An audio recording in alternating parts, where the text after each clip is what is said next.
Hola, ¿qué tal amigas, amigos televidentes en Extra Plus? Un gusto saludarles, darles la bienvenida a esta edición de Adelante Nicaragua, edición en la que vamos a conversar con el doctor Rafael Casanova Fuertes, historiador, a propósito de la conmemoración de el día, la semana, el mes de la resistencia indígena. Muchas gracias por estar con nosotros. Sí, muchas gracias a tu persona, Néstor, por darnos la oportunidad de referirnos a lo que se define como la resistencia indígena nicaragüense, o la población que residía en el territorio de Nicaragua ante la conquista española, ¿verdad? El mes de abril, ¿por qué? Mucho se ha centrado alrededor del diálogo del cacique de Nicaragua con el expedicionario Gil González. Pero también es algo connotado de que si decimos descubrimiento de América, que ya no se emplea, sino llegada de los europeos, el 12 de octubre de 1492, el 6 de abril de 1523, o sea, casi 3 décadas después, es cuando se produce, llamémosle, la llegada de los conquistadores a este territorio por la parte del Pacífico. Prácticamente estamos hablando de que 10 años más tarde, poco más de 10 años más tarde de la llegada a lo que hoy se conoce como Cabo Viejo, Cabo Gracias a Dios, en aquel momento, en septiembre de 1512. De 1502. De 1502, sí. Sí, serían como casi 20 años después, 21 años después, porque ese toca Colón la costa de ahí, que de paso la población del Atlántico conservaba eso de forma oral hasta el siglo XX y decía, una mañana se pusieron a la vista grandes pájaros que vinieron hacia la orilla y entraron por la boca del río el desastre, que después se supo que era el escondido. De esos pájaros salieron unos hombres barbados y nosotros nos asustamos tanto que quedamos clavados en la tierra sin podernos mover. Esa es la versión que tiene la población del Atlántico, que es recogida por Carlos Cuadrapazo allá en 1909 en la población llamada Suma o Mayagna, ¿verdad? Pero que en ese tiempo ellos y los misquitos eran el mismo pueblo. Entonces ese avistamiento ellos lo hicieron por ese lado, en 1502, ¿no? Y como recordemos que es transmisión oral, se conservó de forma oral, ¿verdad? En este caso, cuando hablamos del Atlántico, del Pacífico, se produce casi 3 décadas después, ¿sí? Porque, es decir, 1523, no, más de 3 décadas. Sí, es decir, 31 años. Del 492, del 1492 al 23, estamos hablando de 31 años. Sí, 31 años. Entonces, esta situación prácticamente implica de que llega a donde hay poblaciones que están ubicadas en el Pacífico de estos territorios, o sea, de centro, que hoy llamamos Nicaragua, Costa Rica, porque bueno, parte de Nicoya antes era parte de Nicaragua hasta 1824 y 1858 que quedó en manos de Costa Rica. Pero estos territorios ya eran poblados y además tenían un nivel de desarrollo superior al de las poblaciones, a los colectivos que había en el Atlántico, que vivían de ellos de la pesca, la recolección y la caza. Aquí ya eran sedentarios, había poblaciones de 20,000 a 40,000 personas, o sea, poblaciones, ¿verdad? No hay como lo que se podría llamar ciudades, como se encuentran en los pueblos mayas y aztecas, y con niveles, en el caso de México, nivel de control de nación sobre naciones, como el Imperio Azteca, ¿verdad? Sí. Y de naciones constituidas que se confrontaban al Imperio Azteca. Sin embargo, estamos hablando de población que, según los análisis de historiadores, de antropólogos y demás, es migración justamente de poblaciones mayas y aztecas, ¿no? Sí, sobre todo principalmente en el caso de Nicaragua, los que llegaron a establecerse como tal fueron mexicanos, primero otomangas, y detrás de ellos vienen los utoaztecas o nahuatl pipil, como lo llamaron unos especialistas. Eso de nahuatl pipil tiene que ver, ¿verdad?, con pipil. La lengua que ellos hablaban era el antiguo náhuatl, que es distinto al nahual, ATL, que ya hablaban los aztecas. Ya había una separación, ¿verdad?, del idioma. Sin embargo, había raíces comunes. Por ejemplo, ellos decían jinotepel, jinotepel. Nosotros decíamos, o sea, nuestros abuelos decían jinotepe. Sí. Guacamole, aquí se decía guacamole. Atol en México, sí. Aquí atol, ¿verdad? Sí. Se ha recortado. Entonces, los auxiliares aztecas que llegan con Pedro Alvarado hasta lo que llamamos El Salvador, hoy que era Cuscatlán, San Salvador de Cuscatlán, todavía se llama la capital, ¿verdad? Sí. Y algunos logran llegar al Realejo cuando se topan con la población de origen nahuatleco, decían que hablaban náhuatl pipil. O sea, pero era como un término despectivo de alguna manera. Despectivo porque significaba nahual de niño. Esto ni más ni menos es como cuando algunos que llegamos al Caribe, de repente escuchamos que alguna gente dice pegar en lugar de decir pegar, ¿verdad? Sobre todo en el caso de Puerto Rico, es más, ¿de dónde es usted, amigo? De Puerto Rico, te dicen. Entonces sentís que habla como niño, ¿verdad? Pero entonces, y bueno, no quiero esto menospreciar, no estoy diciendo despectivamente, pero... Sí, lo que pasa es que hay formas de hablar el español, porque incluso, es decir, si nos vamos aquí mismo sobre el continente, los chilenos tienen una forma especial de hablar el español. ¿Se comen la S? Tienen, por ejemplo, vocean, pero ¿cómo se llama? La conjugación verbal es en segunda persona de plural. Sí. ¿Cómo estáis? ¿Cómo estáis vos? Sí. Sí. Nosotros somos chilenos. Sí. Nosotros. Sí. Sin la S. Sí. Chilenos. Sí. A nosotros nos acusan de comernos la S, pero en Honduras se la comen más todavía. Pero el problema es que nosotros lo que pasa es que estamos dominados por un universo lingüístico, sí, eurocéntrico, en este caso castellanizado. Claro. Nuestro castellano, en el caso de parte de Honduras, Salvador y Nicaragua, es nahualizado. Por ejemplo, nosotros no decimos un sonido de la S, sino parecido a la S. En algunos campesinos, eso, parecido a la J. Sí. Pero en el caso de algunos campesinos, en el caso de Salvador y el occidente nuestro, es me la jampé, dice, me jampé el tiste. Sí. Entonces, me zampé el tiste. Por eso, pero digo que eso está más marcado en Honduras. Bueno, sí, es más marcado. Porque recuerdo que casualmente un evento que hubo en 1992, me di cuenta que funcionarios del gobierno que llegaron allá decían ese sonido, lo decían al inicio, que por lo regular aquí no se acostumbra. Pues. En el campo sí es bien amplio. Y tal vez nuestra forma, en nuestro castellano, que es distinto al de los hermanos costarricenses que se comen cualquier cantidad de letras, ¿verdad? Es nuestro castellano nicaragüense nahualizado, que lo compartimos en parte con El Salvador y con Honduras, sobre todo en las zonas rurales. Entonces, ese es, ni más ni menos pero recordemos, trasladémonos a 1520 y algo, 20 y tanto, cuando viene esta gente. Entonces ellos vienen del nahual clásico, mexicano, y al venir ellos retorno no saben que ese es el nahual que hablaron los abuelos de ellos, el nahuatl. Y entonces decían pipil.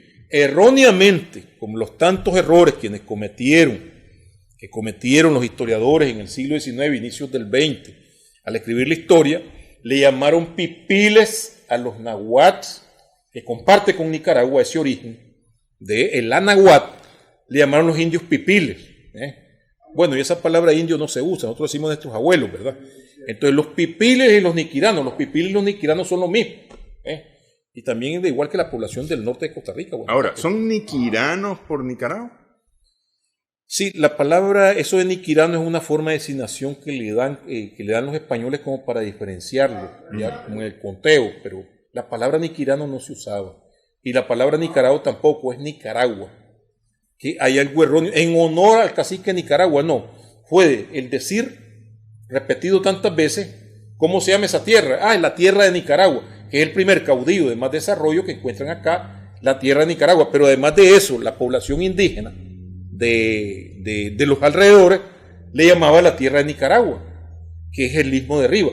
Pero también nos correspondió a nosotros en una tasación que se hizo en 1581, aparecen varios poblados que tienen el nombre de Nicaragua y Nicaragua y Nicaragua. Ajá. Es decir, hay que averiguar por qué le ponen ese nombre, si es por el cacique. Yo me inclino que también combinadas ambas cosas. Varias poblaciones que se llamaban así. Sí. Algún día te lo voy a mostrar porque yo le logré sacarle una copia. Nicaragua, sí. Nicaragua. Nicaraguac. Entonces, Sí. ahora la R que no era propio, la R que era propia de la población del sur, es aquí que se usa. Porque en el náhuatl no se usa la R, sino que, por eso es que se dice Nicanahuat, algo que viene de la náhuatl, tierra de la náhuatl, como que Nic del lugar, ¿verdad? Entonces, por ahí hay unas versiones que yo les llamo la atención, que son poco serias, y los invito a que revisen un poco más la historia para no caer en esa dicotomía que erróneamente cayó la historiografía tradicional del 19 y del 20, de contraponer colectivos. O sea, el cacique sabio y preguntón, y filósofo, y el cacique guerrero. Es que, y eso ha llevado, me parece a mí, a un error que ha costado mucho para la imagen, para la presencia, para el nombre de Nicaragua, ¿no? Al grado que hay quienes han hablado de que es un traidor. Sí, un discurso ahí de un dirigente político. Tenemos la desgracia de tener el nombre de nuestro primer traidor. Sí. Eso es totalmente falso. Es totalmente falso, así es. Los documentos mismos lo dicen. Sí, ok. Vamos a hacer una primera pausa. Vamos a continuar hablando acerca de la resistencia indígena en Nicaragua. En breve regresamos.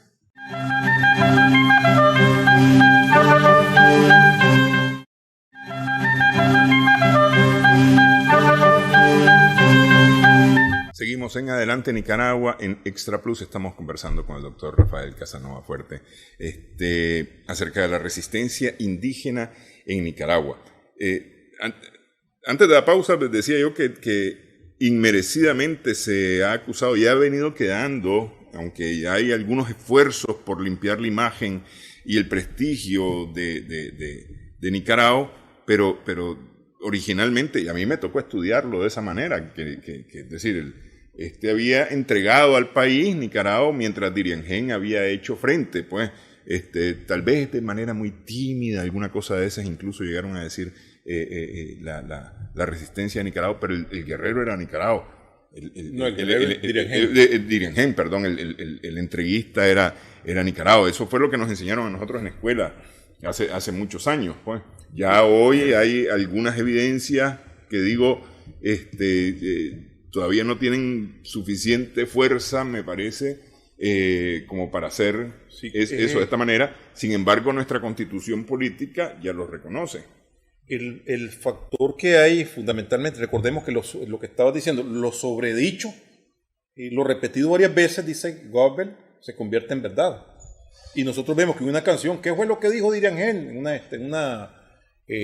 una elaboración que hizo, creo, uno de los hermanos Mejía Godoy, Diriangén dijo que se rinda a tu madre, ¿verdad? No está Nicaragua. Y ya viendo la realidad de los hechos, sobre todo diría que es el escaso desarrollo de la historiografía. Hay dos intelectuales nicaragüenses que hay que reconocerles su labor en la década del 70, entre ellos Pablo Antonio Cuadra, Jorge Eduardo Arellano, y otro que puede estar incluido Romero, que ya estudian originales, o documentos originales. Del Archivo de Indias. Del Archivo de Indias. Es una relectura también de la colección Somoza que ya estaba desde la década del 40 en Nicaragua y no lo investigaba nadie. Entonces, el ideal de alguna historiografía conservadora era, recordemos que ese es el problema que hay con la historia oficial, que tiene como contraparte en este caso la historia social o nueva historia social, que va al documento. ¿Y qué es lo que pasa? Bueno, la historia oficial a veces se introduce en buscar un personaje.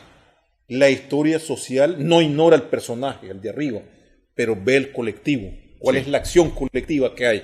Pero en este caso no solo es un problema de reivindicarlo, sino decir la verdad. en términos perspectivos. Esa mentira fue repetida varias veces. Es decir, yo te decía, digamos, de que también con respecto a la toponimia hay que investigar. Hay muchas poblaciones que aparecen con el nombre Nicaragua, Nicaragua y parecidas eso sucesivamente. Hay como unas 4 o 5 poblaciones que aparecen en esa primera tasación que se hace en el siglo XVI. Por lo tanto, tal vez el nombre no es precisamente solamente por el cacique, o tal vez influyó. Los españoles decían la tierra de Nicaragua.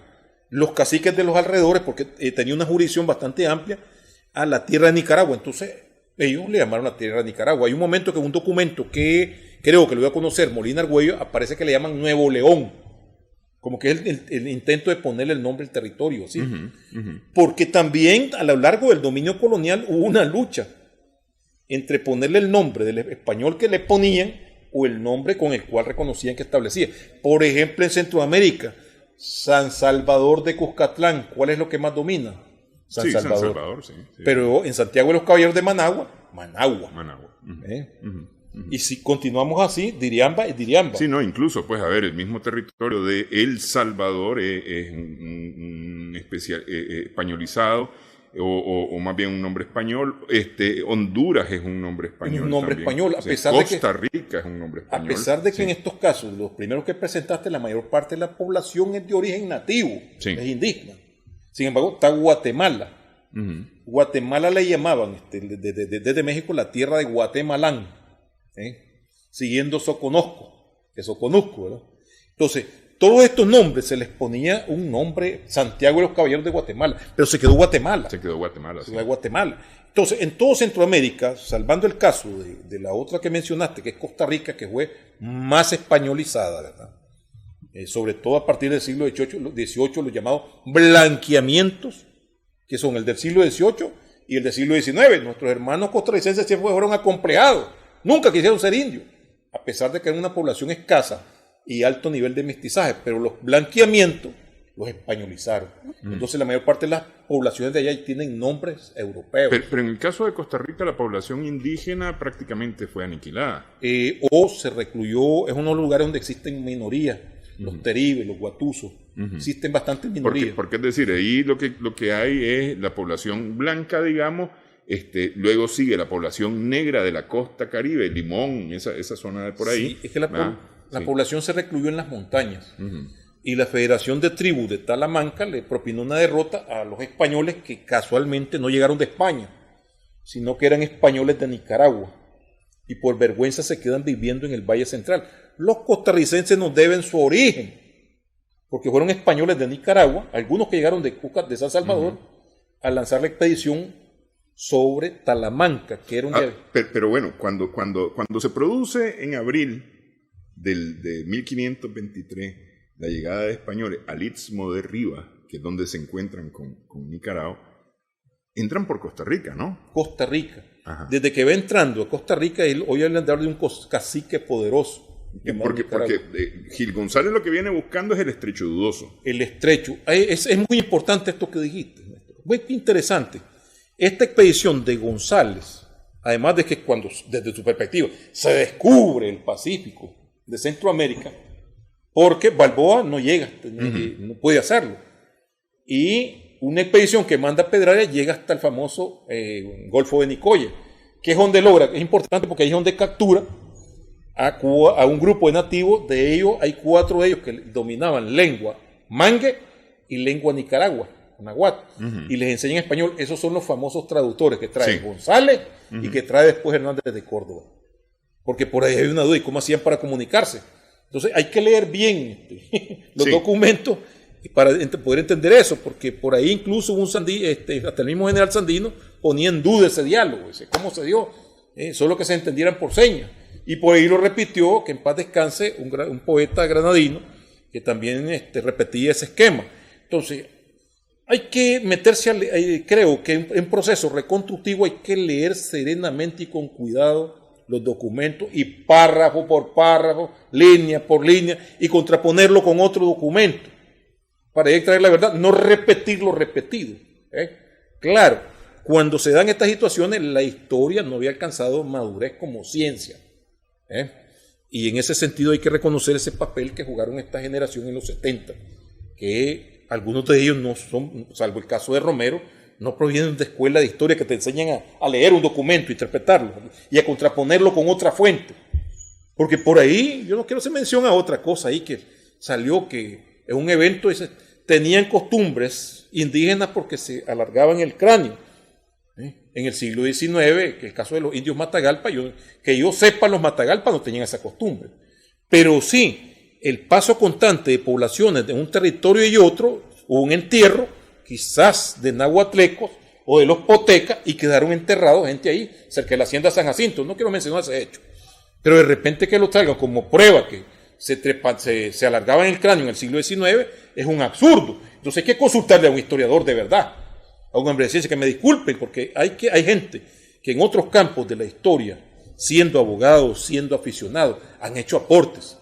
Pero en algunos casos donde vas a tomar una decisión de proclamar héroe a alguien, etcétera, que se consulte a un especialista que domina lo general. Existía, porque estas eran poblaciones bastante desarrolladas. Supongo que han de haber tenido escritura. No sé si existe algún tipo de documento de estas poblaciones en Nicaragua que pueda aportar para la posteridad. La ideografía, que desafortunadamente, la escritura ideográfica y la jeroglífica, hay una famosa anécdota que te cuenta la población de Ometepe, de un famoso patriarca, que murió de más de 100 años, que en cierta ocasión cuestionó a un maestro aficionado a la historia que llegaba a enseñarles a leer a ellos. Uh-huh. Yo no puedo leer lo que usted lee, les, pero venga, le voy a ayudar a leer estos. Y llegó donde estaban una serie grabado y se los leyó qué significaba cada cosa. Uh-huh. Y era un hombre que no estaba alfabetizado en español, sino que a pura tradición oral. Entonces, habían formas jeroglíficas, pero sobre todo, en este caso, para hacer un mapa, ¿qué necesitas? Sí, tenés que tener un conocimiento de esa escritura. Lo que pasa es que le decimos escritura, tiene que leer en latín. Ahora, tiene que leer en árabe, tiene que leer en tal cosa. Hay una cantidad de petroglifos, ¿verdad?, que son todas estas inscripciones en piedra, especialmente en esa zona, en esa región. Está la isla de Zapatera, está el mismo Metepe, en el Istmo de Arriba hay alguna evidencia también de petroglifo. En la isla de Ometepe hay cualquier cantidad. Ahí sí. Tuve un evento donde está un anteojo de barro. No tiene vidrio, por supuesto, ¿no? Pero bueno, era la forma de observación. Un marco, ajá. Sí, de referencia. Aquí se necesita estudiar, utilizar la arqueología, la antropología, la semiótica, para poder leer los signos de esa vida, de esa forma de ver el mundo. Y lo otro es centralizar, como bueno, el gran sabio Nió fue el consejo de ancianos que le otorga la palabra al gran Teite Nicaragua para que le plantee sus puntos de vista a ese expedicionario que asusta, sorprende, porque llegan de pronto, pero ya tienen lejanas noticias, como lo dice el testimonio del cacique Gonzalo, de qué es lo que vienen haciendo en otras partes, de que el discurso ahí es contradictorio. Y entonces la población del Istmo, ese 6 de abril, a través de Nicaragua, así bautizarse. Bueno, la población indígena era altamente creyente. Y temor a lo desconocido, tienen barbas, caballos enormes, venados, hembras enormes, decían ellos. Sus caras eran extrañas, su vestimenta extraña. ¿Serán dioses realmente? ¿Qué son? Entonces, bueno, un momento, con sus reservas, aceptan el cristianismo, pero es como echarse agua en la cabeza para salvarse. Porque nunca, qué sé yo, estaban esperando ellos el quinto sol. Si los cristianos occidentales, en este caso los castellanos, creían en un diluvio que hubo en tiempos remotos, aquí se creía en 4 tipos de diluvio. Destrucción por el fuego, bueno, un asteroide cayó en Yucatán. Destrucción por el viento, destrucción por el hielo y destrucción por el agua. La glaciación pudo haber sido un referente a través del cual pasaron los antepasados. En un momento ese tipo fueron pocos las personas que podían andar en esa época. O la caída de un asteroide, que cuántas cosas provoca. Entonces, y que barrió con la población por lo menos de ese entorno, población, animales y todo eso. Entonces ellos la explicación de igual manera era dentro de lo sobrenatural. Y esos elementos que se aparecen de pronto, montado en esas bestias enormes, con hierros en la piel, barbado, es una sorpresa enorme, es un impacto psicológico. Pero también hay un nivel de observación que a eso no se le ha puesto mucha mente. Al intérprete, el cacique de Nicaragua le pregunta si esa gente que se dice de Castilla vino del cielo con nubes y volando dando vueltas. ¿Qué significa? Está preguntándole, y se lo pregunta solamente al traductor en su lengua, para que no lo oiga González y los demás, ¿verdad? Le dice que si esa gente que está ahí vino del cielo o no. ¿Cómo es? Entonces le dice el traductor, le dice que no. Pues le dice, no, yo no sé. Están en un lugar que se llama Panamá, pues le dice. Entonces, que no le satisface, pero él está con la duda. Pero lo otro aspecto que es muy importante, hombre, sí hay que ver que esta población dominaba los ejes de protocolo. 4 principales, un cacique, su sacerdote, en una plaza. No son tan salvajes como los pintan. Claro, repetido, eso me pasó a mí, ¿qué te pasó a vos? Los indios. Y a veces una persona de pelo lacio. Los indios salvajes de práctica tremendas, ¿verdad? Sí. De prácticas salvajes. Sí. Entre más blanco era más civilizado. Sí. Y a veces eso te lo decía. Ahí de solo dejaron los indios. Como me decía un famoso sociólogo de acá, que cuando aquí no hay indios, y quien me lo está diciendo, y usted casi le digo yo, allá en Honduras, iba a un evento de los indígenas. Y el hombre le dice, entonces el evento de los indios, aquí no hay indios, le dice él. Y casi le digo yo, y usted, no va a ser que se enoje. Pero, bueno, dígame dónde es que está la reunida. Siga allá para allá adelante. Pero se hace, lo peor que decía es que te quiten el alma, que te avergonces de ser indígena. Y eso lo lograron, en gran parte. Recuerden una comunicación que tenía con un compañero médico en Polonia, cuyos rasgos son de la tierra. Ni que haya pasado tantos años en Polonia, lo más que se haya puesto empalidecido, pero es un prototipo del amerindio de acá. Entonces, recordame, me dice un indio de allá de México, Huactem, no, ese es un tlatoani, hermano, hablaba 4 lenguas, dominaba la religión, es el último emperador de los aztecas. ¿Qué me estás diciendo? No, es que no es esa lengua, vos sos médico. Y además, se me faltó decirle, mírate en el espejo. Entonces, ya se creía blanco por estar en Europa, ¿verdad? Ser médico. Entonces, en este caso, Nicaragua interpreta un colectivo, pero al mismo tiempo, esa colectividad que está ahí se da cuenta al poco tiempo de quiénes son, porque es donde se queda entre 6 y 7 días. En el territorio de Iriangén no está, pero ahí es donde ven el comportamiento. Ahora, las preguntas, ¿son mortales el gran papa y el gran rey de España? ¿Cómo puede parir una virgen y seguir siendo virgen? ¿Cómo puede ser Jesucristo hombre y Dios al mismo tiempo? Y entonces a connotación él quiere que le explique eso, porque es un universo totalmente distinto al que ellos están viviendo. Claro, una cosmovisión distinta totalmente. Sí. Puede trastocarse la tierra en un tiempo, porque hay días y porque hay noches. Entonces son no solamente filosóficas, sino que dame esa respuesta científica. Y ustedes que vienen de un lugar tan extraño que puede ser del mismo cielo, explíquenos por qué hay días y por qué hay noches. ¿Cómo se sostienen los astros en el firmamento? Ahora, tal vez hay preguntas que no solamente son informativas, hay preguntas de tanteo también. Es decir, porque aquí existía una cosmovisión y una cultura suficiente para interpretar el día y la noche. Es decir, si teníamos un calendario bastante exacto. El más exacto que hay. Sí, todos estos movimientos en la bóveda celeste se entendían, se comprendían, se estudiaban. Entonces preguntarle a ¿por qué hay día y por qué hay noche? Puede ser más que para saber, puede ser un tanteo. Vos sos inteligente, vos sos estudiado, sos conocedor. Explícamelo, pues. A ver si coincide con lo que yo sé. Sí. Ni más ni menos como que veamos al indígena analfabeto de Ometepe que tantea al profesor. Sí. Un hombre ya viejo le dice, momentito, yo puedo leer lo que vos no podés leer. Y aquel va todo fachento, lo puedo leer, y cuando ve, esas son un poco de señas, pues esto significa tal y tal y tal cosa. En este caso, yo entraría a esa reflexión que está haciendo Néstor dentro de las dudas que tiene el hombre. Bueno, ¿sabrán esto? ¿Saben de un diluvio que negó la tierra? Entonces sí, hubo un diluvio que negó la tierra. Entonces, aquí se manejaba eso del diluvio, que es el cuarto sol. Sí. Entonces, ¿qué sucede? El quinto sol, que es el que están esperando, posponiendo, que por eso es que hacían sacrificios humanos, porque según su concepción el sol se alimentaba de sangre. Entonces, esa duda que hay viene develándose cuando viene la conducta de los españoles en los mismos días. Dice Oviedo, refiriéndose a esa expedición del cacique de Nicaragua, que por qué no se vuelven cristianos, sino que por eso es que viene la visión de Bobadilla. Pero nuestros convertidores, dice, arrebatábanle su oro y quitabanle sus mujeres. Entonces, era contradictorio lo que hablaban de un Dios bondadoso, de una conducta bondadosa. Entonces, ¿qué sucede?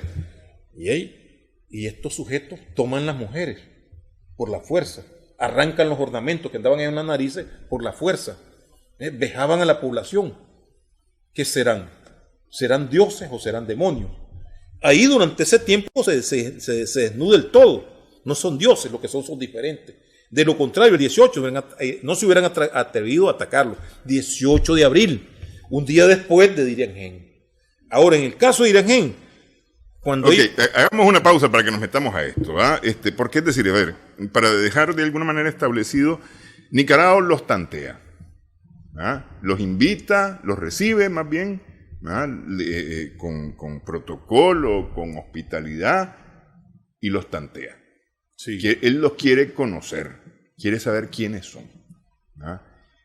¿Hubo algo parecido con Diriangén o Diriangén de un solo, con lo que ha sabido por Nicaragua, decide tomar acción?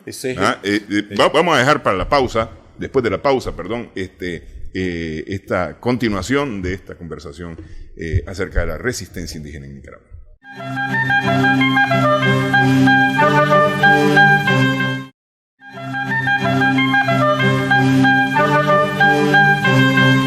Seguimos en Adelante Nicaragua en Extra Plus. Preguntaba antes de la pausa. Bueno, Nicaragua recibió y conoció a los que venían montados en esos venados hembras enormes, ¿verdad? Con ropas raras y barbas, y los quiso conocer y quiso saber quiénes eran. Se diría hoy en Nicaragua, los estudió, los profilacteó para saber con quién está hablando. ¿Con quién está hablando? Sí, correcto. Diriangén, ¿se produce un encuentro con Diriangén en términos similares con estos expedicionarios o de un solo es la respuesta ya en defensa de su población? Yo diría de que ya no es el caso del territorio de Panamá, Costa Rica, que había población, pero al ser Nicaragua un país densamente poblado, porque ahí hay la descripción que hace González, en que va visitando pueblos, va hacia el norte, y de los pueblos sale la gente a bautizarse, que le echaran agua. O sea que yo calculo que son más de los 9,000 que se bautizaron, porque supongo que, quién sabe si bueno, en ese tiempo había bastante agua, aunque es abril, había bastante río. Entonces, lo otro erróneo que puede ser es que creamos que hasta aquí llegan los Nicaragua. No, había poblaciones incrustadas de chorotegas, de mangues, en el istmo de Rivas. Y entre mangues se visitan, es decir, va un correo a avisar. Ahí andan unos extranjeros todos raros y que llegaron, se entrevistaron con el Tlatoani, el Calachún de Nicaragua, y hablan de echarle agua en la cabeza para salvar al mundo. Entonces, para salvarse pues de un desastre. Y la gente, y bueno, le escribe, porque cuando él llega le dice, y González le pregunta, y lo dice en la carta, que qué anda haciendo. Se aparece con 500 mujeres bailando ahí, patenas de oro. Además piden tahuistle, que es el oro. Toda esa noticia la reciben los caciques. Entonces, Diriangén, que es un teite de los chorotegas, y además parece que es un hombre de armas, porque en el caso de los Nicaragua, delegaban en los tapalegues el combate. No iba el cacique mayor, iba un capitán principal al combate, como pasó realmente el 18. En este caso, él baja a visitarlo. Entonces, es que nos dijeron que habían unos hombres barbados que andaban en unas alimañas extrañas. Ya los vi, pues bien, él le hace el mismo resumen del requerimiento, que es el requerimiento que le hace a Nicaragua, que es que se someta a España, que se someta a la fe cristiana, principalmente. Y además, pues, lo otro que le hacían después era la recolección del oro. Pero lo que llama la atención es que ya Diriangén le lleva presentes de oro. Le lleva plumas, que para ellos eran muy importantes, los famosos chompipes, los gallipavos que le decían ellos, y le lleva esos regalos. O sea que él ya sabía que pedían eso. Pero además hay que tomar en cuenta otro aspecto, que me lo recordaba un colega, ¿verdad? Yo leía Sahagún, ¿verdad? En donde, en la llamada Guerra Florida, la Guerra Florida era una guerra que se hacía en el año para que ambos grupos cogieran prisioneros y sacrificarlos. Morían algunos en la batalla. O sea, era una batalla como programada. Se llaman Guerra Florida. Tlaxcala y los totonacas lo hacían con los aztecas para obtener prisioneros y sacrificarlos a Huitzilopochtli, el gran dios, el que pide la sangre para que se mantenga la luz del sol. Entonces, había una visita antes de eso de 3 días. Entonces, Diriangén hizo esa visita y regresó exactamente a los 3 días. Forma parte de la costumbre que hay aquí. Pero a veces el problema tenemos que nos metemos en el esquema eurocéntrico. No, llegó a observarlo, sí, tenía la cortesía como de avisarle. Y en este caso, tendría el voy a venir en combate. No, lo voy a ver de sorpresa. Se ve que no es muy leal. O sea, es medio bandido. Cuando vieron, apareció de pronto en el territorio de Nicaragua y le están haciendo esto a las indígenas, a la gente de Nicaragua, le están haciendo esto otro. Entonces, no son dioses. O sea, que ya hay a esa altura hay la concepción de que lo que son extranjeros. Y a Nicaragua, además, Nicaragua los tanteó y ya les preguntó, ¿son mortales usted o qué cosa? Ya está claro que no son mortales. Entonces él aparece al 3er día, eso fue el 14, en un lugar llamado Noctari. Yo con otro colega que se retiró de la historia y que estuvimos trabajando con el recordado Eduardo Pérez Valle, hicimos un cálculo de cuánto podían caminar de Hualcapolca, que es la capital, erróneamente le llaman Nicaragua Cali, es otro de los grandes inventos, igual que Nicaragua, hasta Noctari. ¿Cuánto podían caminar diario? Una cantidad de 500 hombres, cargadores, unas cuevas y cargadores que le prestan a los nicaraguas. Hasta ahí. ¿Estos territorios hoy qué serían? Estos lugares. Para ubicarnos en... Sería el Istmo de Rivas, caminando hacia el norte, hacia el actual territorio, buscando Granada. Por ejemplo, en la carta no ven el Mombacho. Notamos ese detalle, que era más alto, eran 5 picos. Entonces, ¿qué sucede? De que, recordemos también que hay mucha vegetación, pero hay caminos.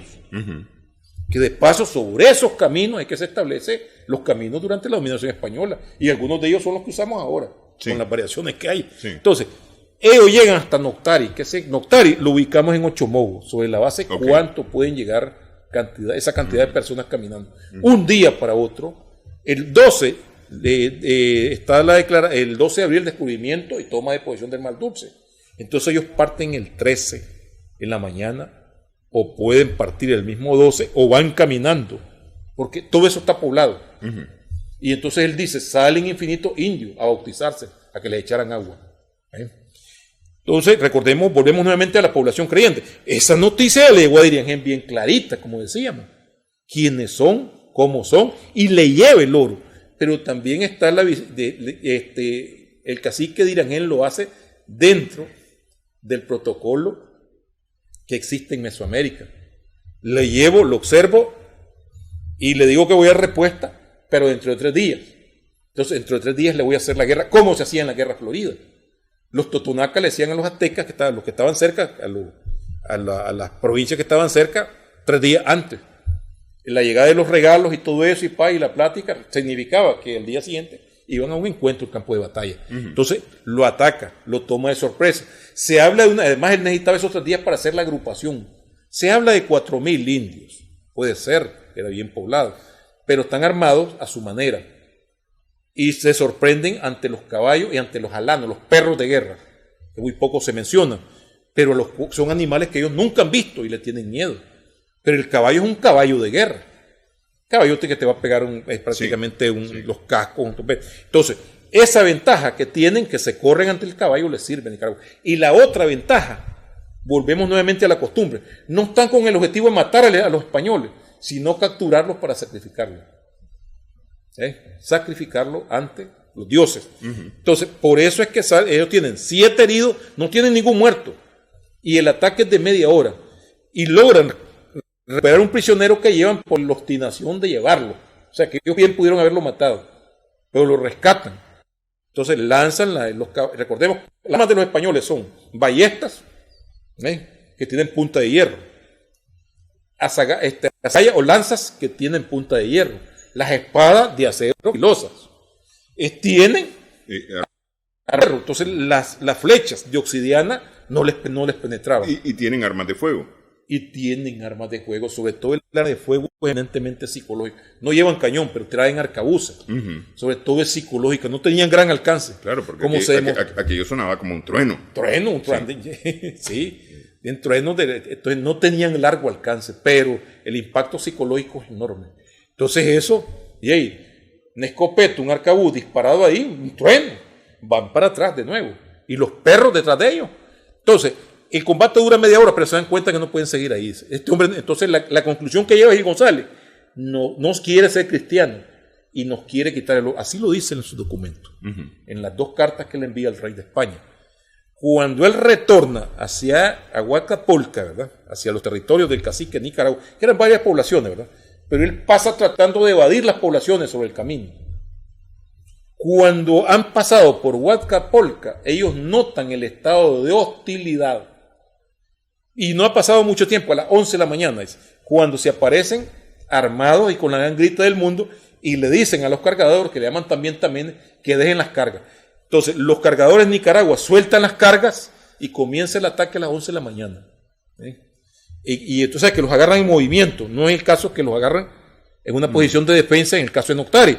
Entonces ellos van lanceando y caminando y protegiendo la carga adentro, porque según la concepción era clave para ellos proteger el oro, porque bueno, nos quieren quitar el oro, lo que dicen aquí, porque estos ya están cristianizados, ya se bautizaron, nos quieren quitar el oro, y eso se prolonga hasta el anochecer. Entonces ahí tiene más bajas Gil González, no reporta haber tenido muertos, ¿verdad? Pero es una batalla más larga, vuelven y vuelven de nuevo, entonces sucede que hasta en un lugar que le llamaban, dicen el lugar que le llaman, cerca de lo que le llaman las lajas, o las piedras le llamaban las lajas, que después es el río, porque hay 2 lajas, uno cerca de Chomogo y uno cerca y el otro que es más grande, que es el que queda antes de llegar a la Virgen. Por ahí es cerca, en el camino, entonces ellos piden tregua, es decir, la gente del cacique de Nicaragua. Retornan, va a Nicaragua, va el Gil González a hablar con los parlamentarios. Y los parlamentarios le dicen que el cacique le manda a pedir disculpas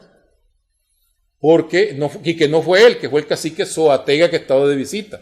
Entonces por eso el primer huehuense, nunca un cacique que llega de visita, según las costumbres de la época, va a atacar a alguien que supuestamente es su aliado. Y a alguien que es tan visita como él, además. Que es tan visita, esa cortesía no la violaban. Entonces el Gil González y los demás le señalan, este andaba, señalan que varios de los que los atacaron están ahí y que son gentes del cacique de Nicaragua. Entonces ellos le dicen, nosotros podemos hacer la guerra de otra manera. Es decir, eso sería, bueno, guardamos las cargas y le lanzamos un ataque. Ya es de noche. Eso es lo que le contesta Gil González. Y nosotros todos somos tapalegui, somos hombres de guerra. Y no consumimos yat, que es una hierba que los indios tratan, ¿verdad? ¿Cuál es el yat? Es la hoja de coca, ¿verdad? Que prácticamente se parece que lo obtenían por intercambio con el sur. Que esa costumbre la trajeron los Nicaragua cuando estuvieron en Colombia, o sea, los Nahuatl-Pipil, que después regresan a establecerse en el Istmo de Rivas. Entonces, él le dice, pero entonces ellos van y le dicen, bueno, le dicen Suja, Teba, Toya. Suja, eso de Suja es Su, vete, que todavía lo emplean los campesinos para arriar la su, o también para la vaca, ja, vete, ja. Entonces su, toya, vete ya.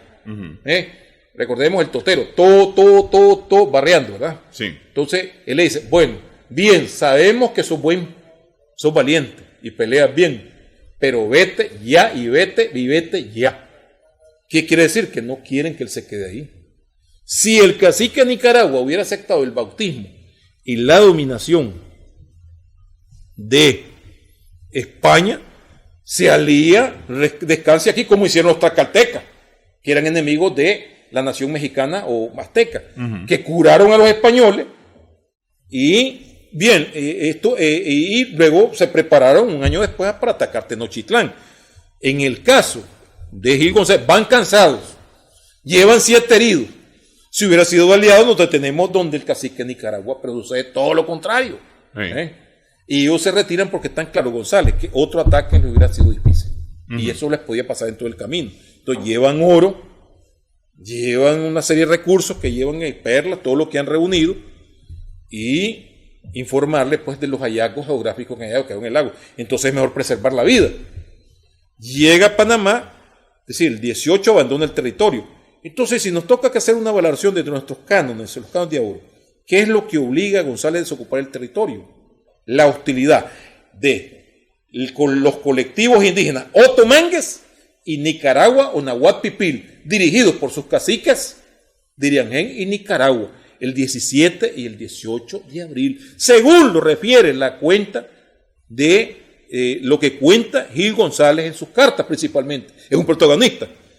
Lo erróneo está de que hay algunos que han tomado que Zoatega, que parece que sí existía porque ahí está, y yo lo vi, yo lo examiné con Pérez Valle, el itinerario de cuenta de Cereceda, donde va mencionando cuánto dio cada cacique, cómo se llamaba el territorio donde estaban exactamente, pero no es Zoatega quien ataca a Gil González, son la gente del cacique de Nicaragua. Ahora viene el otro fenómeno. Estos mismos, y no quiero detenerme mucho en eso, ¿verdad? Cuando González llega a Panamá, Pedrarias Dávila, que ya ha enviado 2 expediciones tratando de quitándole el mandado a Balboa, ¿verdad? Y Gil González, que está autorizado para realizar esa expedición, intenta arrebatarle todo y capturar a González. La lógica de un combatiente de la Reconquista, porque no hemos hablado de la psicología de ese combatiente de la Reconquista. La reconquista de España contra los árabes es lo que prepara a los conquistadores para venir acá. Son arribistas, son la palabra incluso ladrón, en ese tiempo no tenía la connotación que tiene ahora. Por eso es que hay unos apellidos que son así, Ladrón de Guevara. Eran hombres que corrían la tierra de los árabes a favor del rey, o sea que era un buen caballero, un buen ladrón. Y los arribismos que habían entre ellos mismos. El mío Cid es un resumen de eso, el héroe de España. Un día está peleando con un moro contra otro moro, incluso contra otro reino cristiano ahí mismo. Y al final termina peleando con la cristiandad, ¿verdad? Y se reivindica totalmente, ¿verdad? Sí. En este caso, Pedrarias Dávila manda una segunda expedición, que es la Hernández de Córdoba. ¿Qué pasó en esa expedición? Vienen los mismos. Ok, vamos a dejar esto para después de la pausa en los últimos minutos que nos quedan de programa. Regresamos en breve.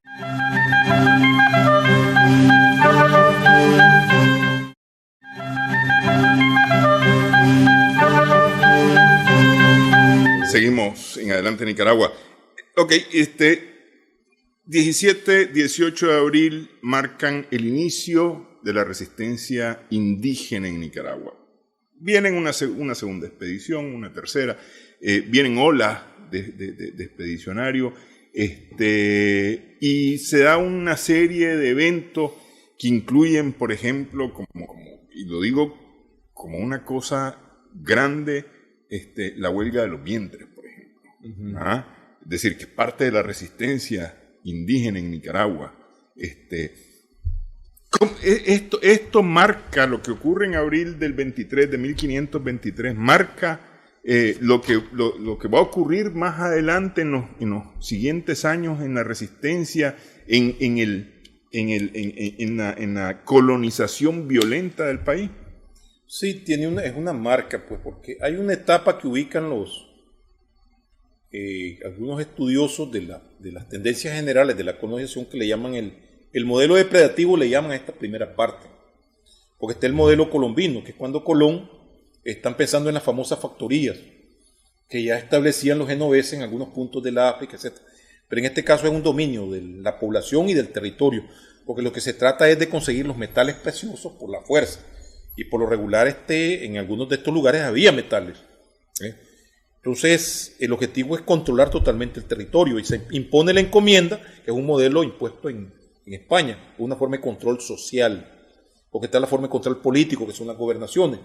Pero ¿por qué la resistencia? Bueno, al final recordemos, Néstor, que se impone la dominación española, favorecida no solamente por las armas, sino también por un fenómeno que acompaña a los españoles, que son los virus mortales, las enfermedades.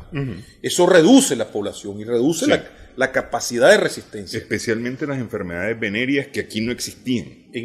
Sí, pero había como que dice cosas como la viruela, o sea, morían como moscas. Y esa cuestión de que algunos de ellos portadores de enfermedades violaban a un indígena, no había cura para una enfermedad venérea. O sea que la medicina de acá estaba desarrollada, pero no para esas pandemias. Para ese tipo de pandemias.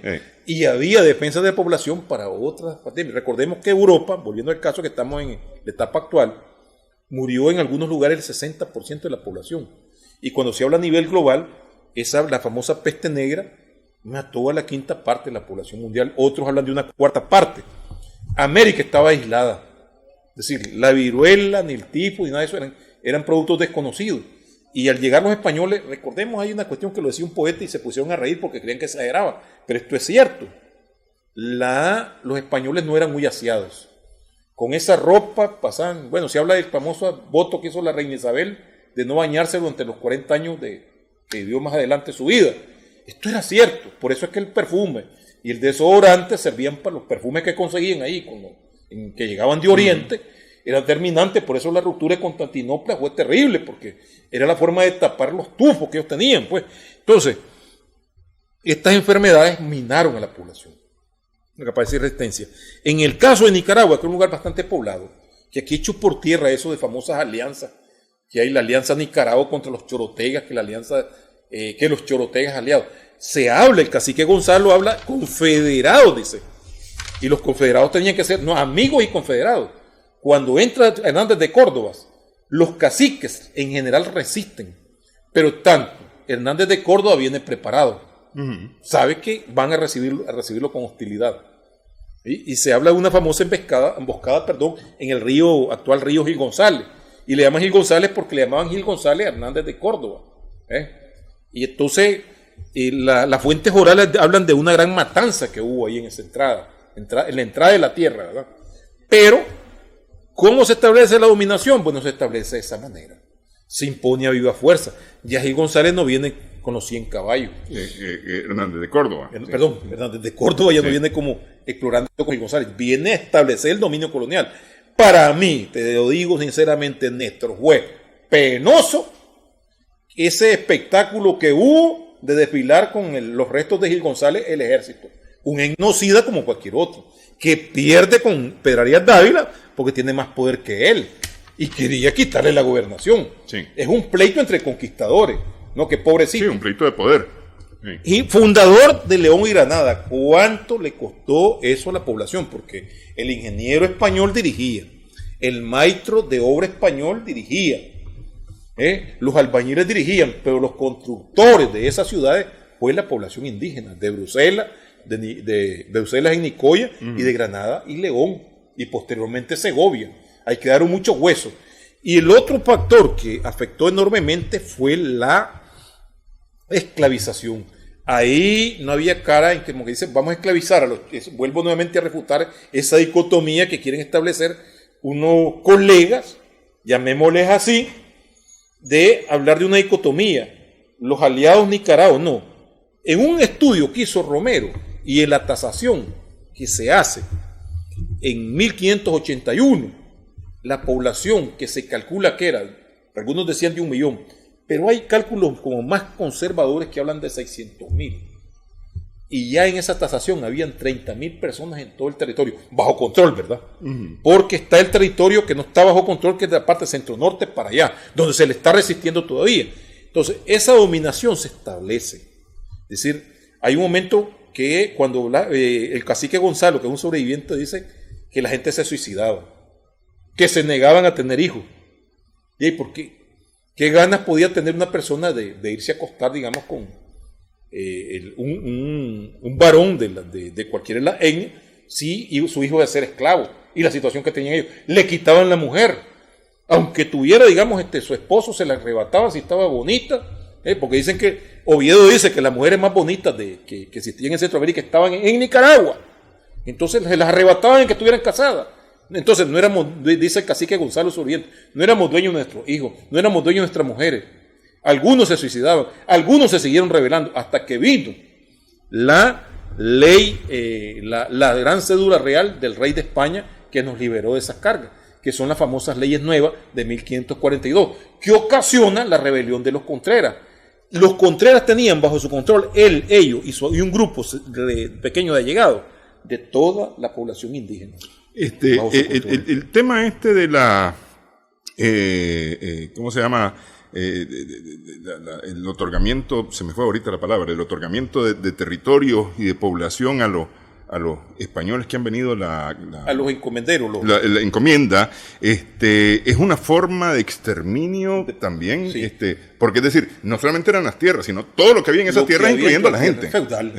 Es, digamos, población y tierra. Sí. Entonces, ¿hay algún cálculo? Porque en algún momento he escuchado yo 50,000, 60,000 personas exterminadas en Nicaragua a partir de esta entrada violenta de la colonia. ¿Hay algún cálculo entre 1528, que es donde se establece la conquista entre el Pacífico, lo que llamamos área de Pacífico, hasta el lado de Cuscatlán, que fue la famosa frontera de Pedraria, y Guanacaste, o sea, toda la parte y una barra, una línea que hay en el centro, se hablaban 600,000 y solamente hay sobrevivientes 35,000 y pico. Estamos hablando de un 95%. Sí, más de 500,000. Más de 500,000. Sí. Entonces, totalmente. Se habla incluso de una población indígena que la vendían al ser numerosa acá, y además, recordemos que en el caso de Perú es diferente, y en el caso de México, donde hay pactos con la alta jerarquía derrotada, para que se aplique la MIT de otra forma. Entonces necesitaban más mano de obra para las minas, porque eran abundantes las minas de oro y plata en Perú. Uh-huh. Entonces se llevaba gente de Nicaragua, pero cualquier cantidad. Entonces la encomienda era una forma de simular esclavitud. Y ahí separaban a la familia. Sí. Ahí iba un hijo y la mujer, o el hombre, la mujer quedaba aquí, el hombre iba vendido. Se habla incluso de una rebelión que hubo en Perú, cuyos protagonistas son indios que llegaron de aquí de Nicaragua. Uh-huh. Entonces, yo diría que la imposición de la colonia, de la conquista, se facilita por eso. Bueno, aceptamos la dominación de España. Y lo que viene después, o sea, los que sobreviven a las enfermedades van a ser esclavos. Sí. Por ejemplo, el trabajo extenuante. El pino, la brea se obtenía del norte. Entonces, aquí no habían mulas. Y hay unos dibujos que me acuerdo que hacía Pérez Valle, no sé si logró terminar, donde habla de cómo vienen ellos cargando árboles enormes, o sea, en línea, y vienen cargando desde el norte hasta el Realejo. Pero ahí está la historia de Caupolicán, pues, ¿no? Rubén Darío lo dice muy bien, ¿no? El tronco de árbol. Con el tronco de árbol, sí. Bueno, desafortunadamente necesitaríamos otro programa más para continuar esta conversación. Quiero agradecerle mucho, doctor, que haya estado con nosotros en esta ocasión. Nuestro agradecimiento también a nuestras amigas, amigos televidentes por su sintonía. Concluyo con las recomendaciones, por supuesto, para estos tiempos de coronavirus. Por favor, mantenga todos los cuidados, todas las medidas de prevención, empezando por la higiene personal, el lavado de manos de forma permanente. Si tose o estornuda por cualquiera, sean las razones, inclusive por una alergia, por una picazón de nariz, hágalo en el interior del brazo, del codo, en la parte interior del codo, en el brazo, o bien cúbrase con un pañuelo que pueda desechar. Procure mantener el distanciamiento con otras personas si es posible. Si usted no tiene nada que hacer en las calles, pues evite estar en las calles. Si puede, eso es si usted puede. Y por supuesto, si tiene algún tipo de síntoma, cualquiera sea, y eso le hace a usted temer, busque atención médica inmediatamente. No se automedique y tampoco se esconda. Puede ser en contra suya y en contra de su familia. Muchas gracias por su atención. Esperamos que el programa haya sido de provecho para usted.